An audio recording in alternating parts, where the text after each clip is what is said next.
Saudara-saudari dan anak-anak yang terkasih dalam Kristus, dari Novisiat SVD Kuburuteng Manggarai Flores NTT, saya Pastor Freddy Jahadin SVD menyampaikan ucapan selamat jumpa lagi lewat siraman rohani. Hari ini Sabtu 18 Juli 2020. Injil hari ini diambil dari Matius bab 12 ayat 14 sampai 21. Kita diingatkan bahwa Tuhan selalu menerima kita dengan segala keterbatasan kita. Marilah kita berdoa memohon penerangan Roh Kudus dalam nama Bapa dan Putra dan Roh Kudus. Amin. Tuhan dan Allah kami, puji dan syukur kami haturkan kepadamu atas segala kebaikan dan cintamu. Terima kasih Tuhan karena Engkau selalu siap menerima kami dengan segala keterbatasan kami. Kami mohon bantulah kami, semoga kami selalu sadar dan tahu bersyukur dan berterima kasih kepadamu.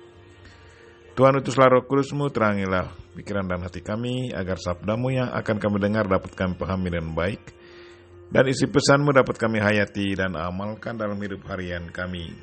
Doa ini kami sampaikan dengan perantaran Kristus Tuhan kami. Amin. Tuhan sertamu.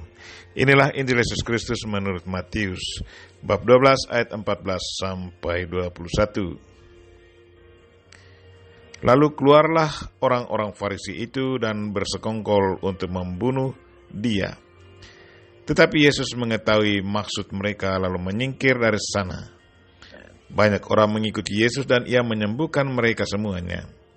Ia dengan keras melarang mereka memberitahukan siapakah dia, supaya genaplah firman yang disampaikan oleh Nabi Yesaya.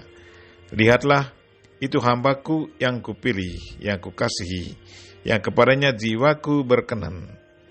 Aku menaruh rohku ke atasnya, dan ia akan memaklumkan hukum kepada bangsa-bangsa. Ia tidak akan berbantah dan tidak akan berteriak, dan orang tidak akan mendengar suaranya di jalan-jalan. Bulu yang patah terkulai tidak akan diputuskannya, dan sumbu yang pudar nyalanya tidak akan dipadamkannya, sampai ia menjadikan hukum itu menang, dan pada nyalalah bangsa-bangsa akan berharap, dan padanyalah bangsa-bangsa akan berharap. Demikianlah Injil Tuhan. Terpujilah Kristus. Saudara-saudari dan anak yang terkasih dalam Kristus, tema renungan kita hari ini ialah Tuhan selalu menerima kita dengan segala keterbatasan kita. Seorang mantan profesor saya berasal dari Austria. Sifat dan tingkah lakunya sungguh sangat menarik. Dia seorang teolog dan psikolog. Ia sangat disenangi oleh para mahasiswa yang berasal dari mana-mana di dunia ini. Yang menarik dari profesor ini adalah kesederhanaan, keterbukaan, dan penghargaannya terhadap orang lain. Ia sangat gampang menyesuaikan dirinya dengan siapa saja. Sewaktu bertemu dengan beliau, saya langsung merasa akrab dengannya. Dia sangat menghargai saya.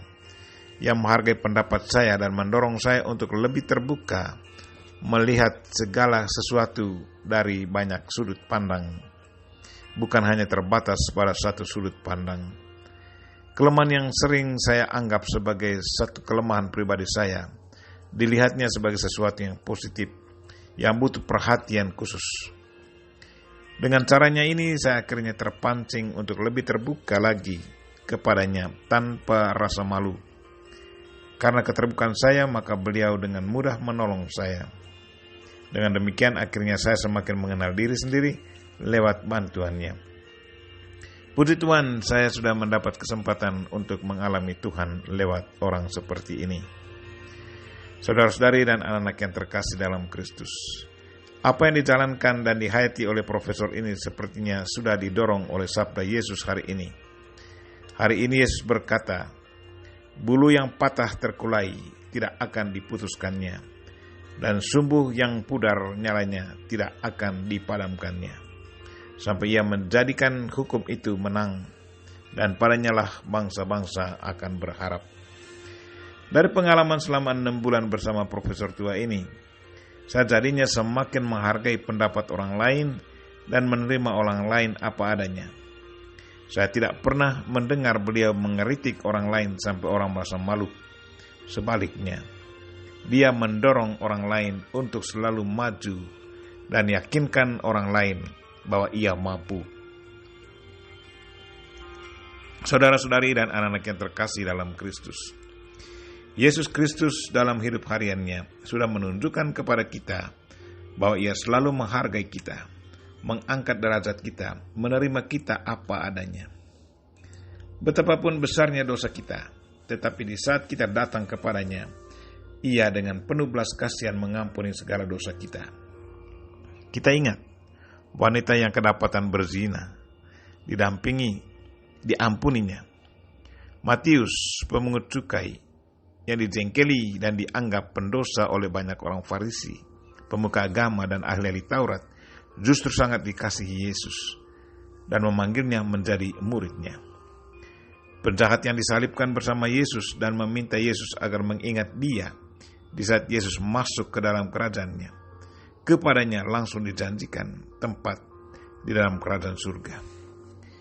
Yesus sungguh pribadi yang unik dan memberi harapan hidup bagi orang-orang yang percaya kepadanya. Pribadi yang hampir putus asa, diberinya hidup penuh semangat dan harapan. Pribadi yang merasa hidupnya ada dalam kegelapan, diberinya terang dan semangat hidup yang baru. Pribadi yang sudah mati diberinya hidup baru penuh sukacita.